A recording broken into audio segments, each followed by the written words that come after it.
BJP ने पूर्व मंत्री गौरीशंकर शेजवार को नोटिस थमा दिया है। गौरीशंकर शेजवार और उनके बेटे मुदित शेजवार को यह नोटिस दिया गया है।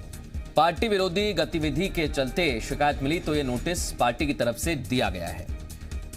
सांची में विधानसभा उपचुनाव के दौरान पार्टी विरोधी गतिविधियों में संलिप्तता की शिकायत सामने आई और इसके बाद पार्टी ने 7 दिन के अंदर जवाब मांगा है। 2 दिन पहले भी सोशल मीडिया पर एक लेटर वायरल हुआ था जिसमें पार्टी से निष्कासित करने का जिक्र किया गया था। हालांकि मध्य प्रदेश बीजेपी के अध्यक्ष बीडी शर्मा ने पत्र को फर्जी बताया था। गजराज सिकरवार को भी अब नोटिस थमा दिया है और 7 दिन के अंदर जवाब मांगा है। गजराज सिकरवार के बेटे नीटू सिकरवार को पार्टी पहले ही निष्कासित कर चुकी है।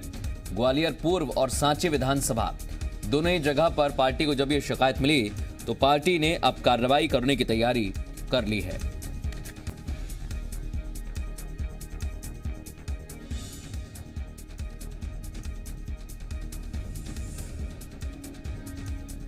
और इस कार्रवाई के बाद 7 दिन के अंदर जवाब लेना होगा। एक्शन तो पार्टी ने लिया है, अभी सिर्फ नोटिस दिए गए हैं, लेकिन इसके बाद की तस्वीर क्या होगी ये जरूर देखना होगा। क्या जवाब दिया जाता है? और सीधे रुख करेंगे हमारे एसोसिएट एडिटर हरीश दिवेकर इस समय हमारे साथ लाइव जुड़ गए हैं।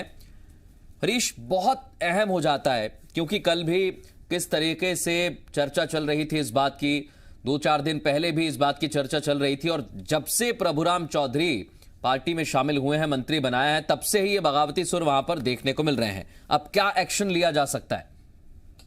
देखिए, पार्टी ने गंभीरता से इसलिए लिया है कि ऐसा माना जा रहा है प्रत्याशी की तरफ से शिकायत की गई है।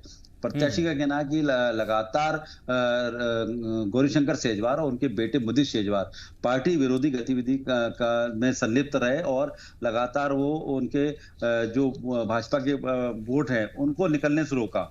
कई पोलिंग बूथ ऐसी हैं जहां पर भाजपा का वोट बैंक ज्यादा था और ये बताया कि गौरीशंकर शेजवार की तरफ से या उनके बेटे की तरफ से उन पोलिंग बूथों में भाजपा के पक्ष में मतदान करने से मना किया गया, जिसके कारण जो पोलिंग बूथ भाजपा के थे वहां वोटिंग कम हुई। इन तथ्यों के साथ शिकायत की गई है। उसी के आधार पार्टी ने संज्ञान लेते हुए इनको एक नोटिस दिया है अनुशासनहीनता का और कहा है कि कारण सहित जवाब दें। तो अब ऐसे में बड़ी बात यह है कि गौरीशंकर शेजवार पार्टी के उन वरिष्ठ नेताओं में से जब पार्टी यहाँ झंडा लेकर चलना शुरू हुई थी भाजपा की जनसंघ के जमाने से, तो ऐसे में उनकी प्रतिष्ठा और संनिष्ठा के ऊपर एक सवाल उठता है। तो कई ऐसे नेता हैं भाजपा के जो इस दौरान कहीं ना कहीं संदेह के घेरे में आए, तो सबके ऊपर कार्रवाई की बात आएगी या गौरीशंकर शेजवार आवाज उठाएंगे तो कई दूर तक आवाज जा सकती है।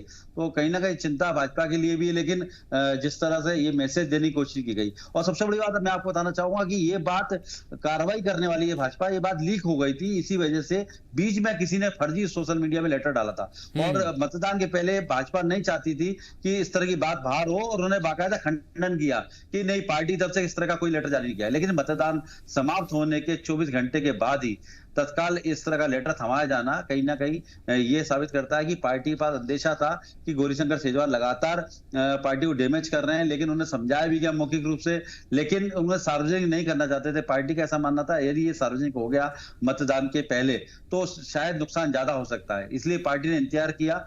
मतदान हुआ, उसके बाद ये कारण बताओ नोटिस थमाया गया। ना केवल अकेला गौरीशंकर शेजवार को, सतीश सिकरवार के पिताजी गजराज सिंह सिकरवार को भी नोटिस दिया गया है। और सतीश सिकरवार भी भाजपा के सिकरवार परिवार जो भाजपा का कद्दावर एक कहा जाए कि ठाकुर समुदाय का एक बेल्ट में सुमावली मुरैना का और ग्वालियरपुर में काफी रसूख रखते हैं दोनों परिवार।